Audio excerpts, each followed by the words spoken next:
Last week on Sailing Bagheera, we decide to start heading north again, so we leave Whitsundays and head up the coast. We get chased by a tanker ship, I mess up the Jennica, and we have an extraordinary experience with whales.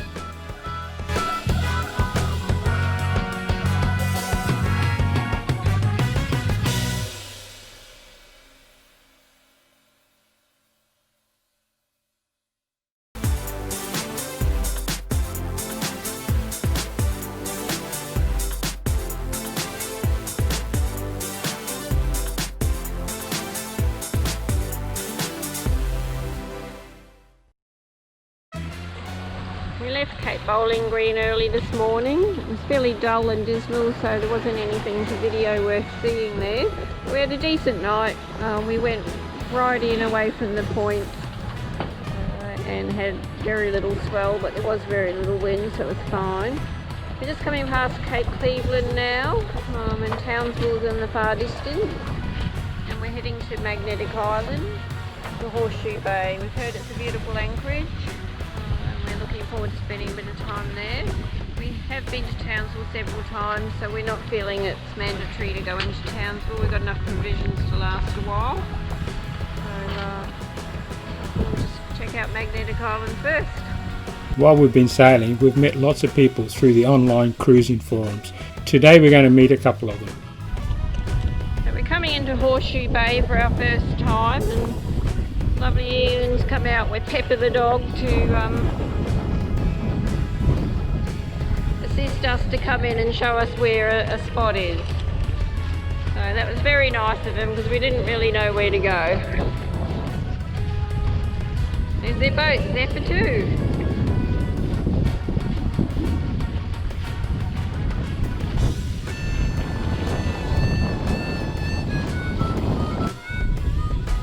It's taken us right in, and we've got a great spot.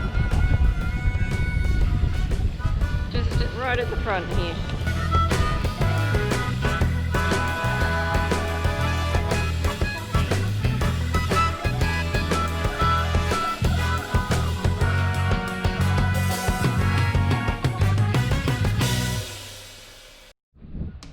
So we've ended up with a front row spot here in Horseshoe Bay. Thankfully Ian showed us where to go, and we've come right in the front of everybody. Would never have known where to go. Quite a lot of boats around. Much busier than anywhere we've been so far. Murray's still tying everything up, finishing off. It's busier than Pure Life.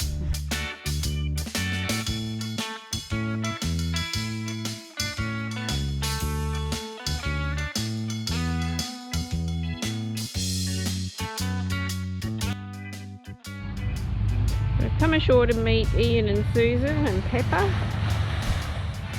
fellow travellers out on the ocean, and have a coffee with them. They're both Zephyr II.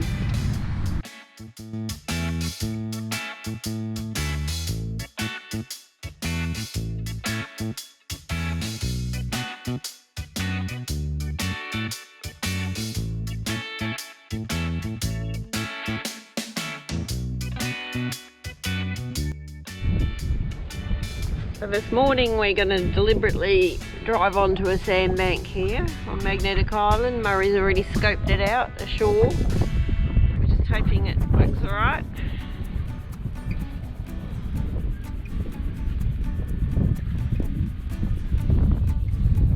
There's a stick here which we assume other people have used as a marker, but Murray went ashore yesterday and scoped it out. So as you can see, the tide's starting to go out already.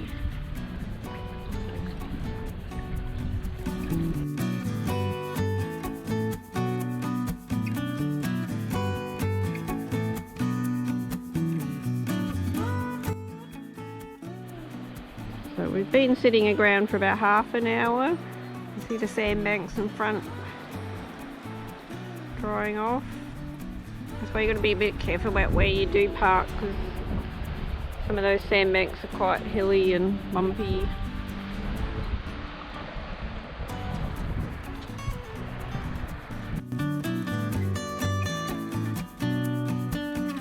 As soon as the water goes out far enough, we make a start.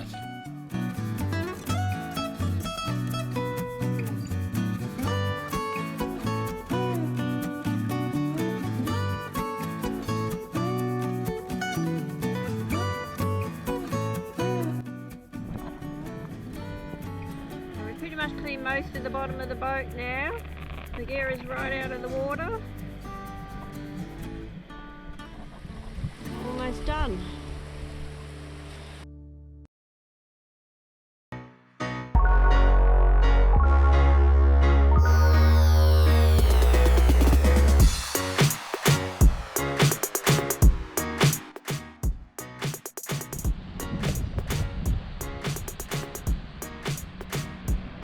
The Bagheera is high and dry, all cleaned off, and now we're waiting for the tide just to come back in. So I've just turned. Meantime, I must go for a bit of a walk along the beach. Next day we decide to go for a bus tour of the island, so we buy an all-day pass. Cheryl says because I'm an old fart I got a seniors discount, so that cost me just over $3, and she had to pay the full fare of $7. Here we are at Zephyr Bay, which is on the western side of Magnetic Island. If you look in the distance, it's Townsville. It's as close as we're probably going to get to Townsville. We've already seen it before. We've been informed of a walking track near Zephyr Bay, where if you walk to the end of the point, you'll see rock wallabies, and you have the opportunity to hand feed them. You can buy some feed pellets from the newsagents, which we did, and we walked to the end of the point. When we started, there was only 2 rock wallabies there. They were very shy at first, but then by the time we finished, there were about 11 surrounding us. It was a fun experience. We really enjoyed it.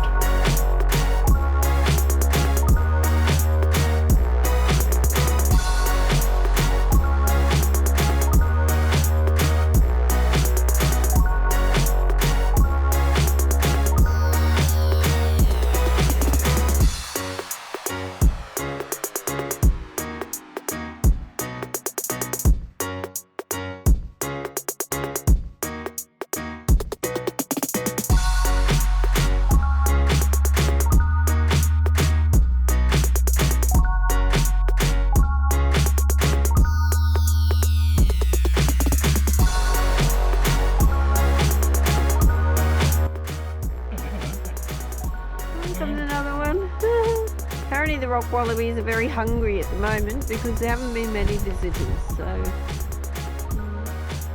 guess they're keen to come and pay a visit with us. And they're all a bit hungry.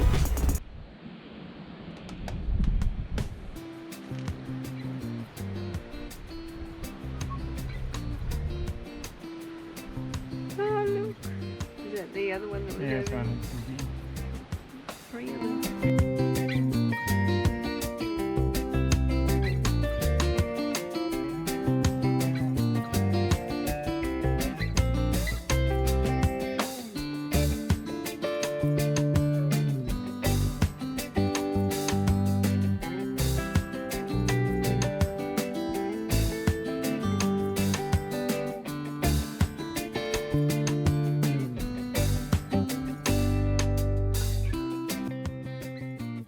The next stop was a short walk to Acadia beach.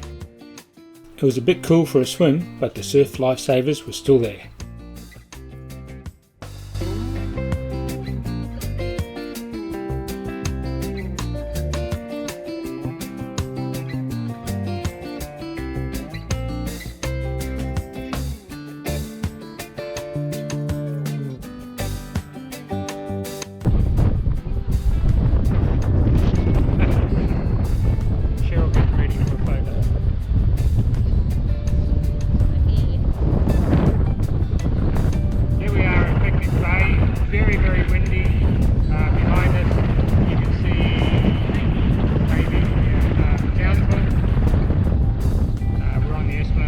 Nothing to see here today because there's a power outage, and power's been out of this community for a couple of days now, so everything's just shut down.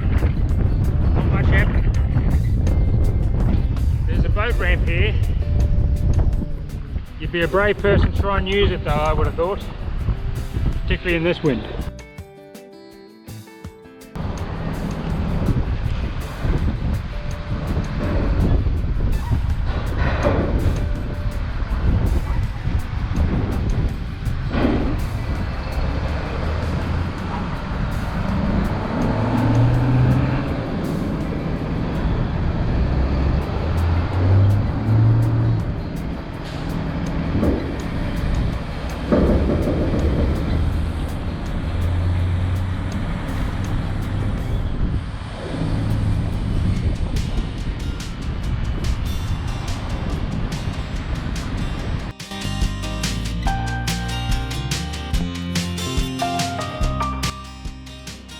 So we're here with Rick of Hard Yakka.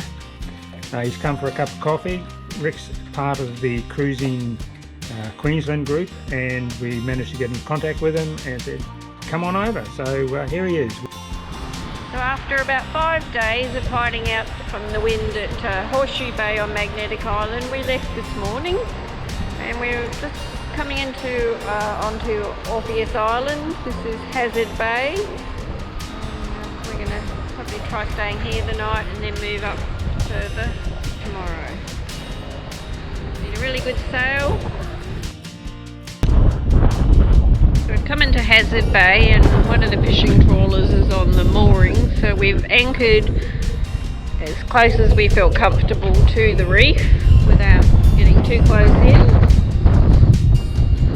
And a few other people pulled in as well, our friends on Verdande over here, and coming in now is Zephyr II. So, Ian and Susan on Zephyr II, so hopefully we'll get to meet Casper, Eva and the family soon. Cheryl and I finally pick up enough courage to go to the fishing trawlers to see if we can get some prawns off them. This boat is known as Two Pin. It used to belong to Shirley Strawn of the Skyhooks, and now Rod owns it. Yeah, Rod's the woman. Rod. Yeah. Oh, nice to meet you, Rod. We're going to go home and enjoy these prawns, and we may see you again.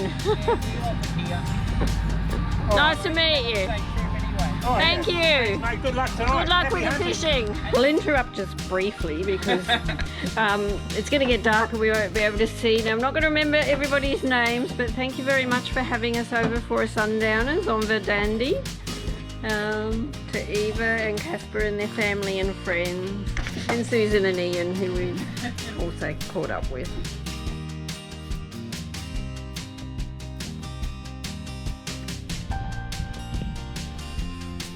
Up at sunrise this morning, the sound of all these fish under the boat. It sounded like there was waves to start with, so we came out to have a bit of a look, and I'm not sure whether it's a Spanish mackerel or a tuna mackerel.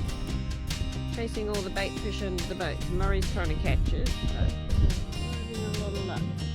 Going round and around the boat, there we go. Chasing all these bait fish. Woke up this morning and had these interesting swishing noises under the boat, so I thought up to have a look.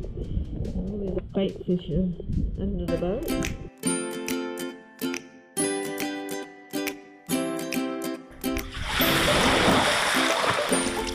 It's just a big one just went right past them, chasing them. I don't know if I got that.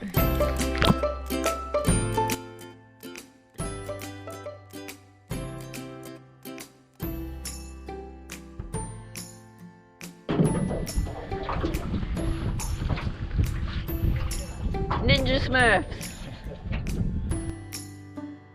So the Ninja Smurfs decide to go diving. This time we've moved up to Pioneer Bay, just around the corner from where we were, and we snorkel in front of the research station.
And that's where we leave it this week, at Pioneer Bay, Orpheus Island. Thanks for watching, and we'd love it if you could leave a comment on our YouTube channel.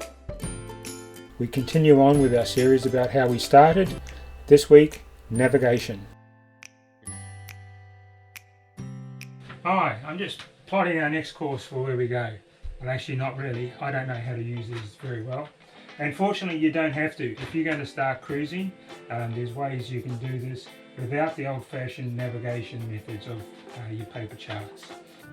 Most boats will have a chart plotter, which if you know how to use it properly, you can put waypoints there and your boat can automatically go there. When cruising the New South Wales coast, this book is invaluable, we've found. Alan Luke's, he's got all the anchorages and all the places as you're moving up the coast. He also does a cruising the Coral Coast, which is the Brisbane North area. This one actually goes all the way to Darwin, I think. Not 100% sure, but it goes up a fair way. The government put out, this is the Maritime Safety of Queensland, they put out books as well, which is beacon to beacon, and they have all the maps and the anchorages in there. And if you're doing the Whitsundays, you definitely need this book. This is an old edition, but it's still effective, by David Caulfield. 100 Magic Miles of the Great Barrier Reef. It's got all the anchorages in there. Another book we'll get is the Anchorage Guides Cairns to Darwin by Matthew Templeton and Murray Cook. Websites we use to help us when we're travelling is Zulu Waterways, that's probably the main one. Fellow sailors put in their tips on a website. Apps we use, Navonics, this can all go on your phone, and that gives you basically gives you the same as your chart plotter. Offline Maps is another one, and of course Zulu Waterways is another one. So it's all very easy these days as to what you need to do. And that's the end of this week's video. See you all next week.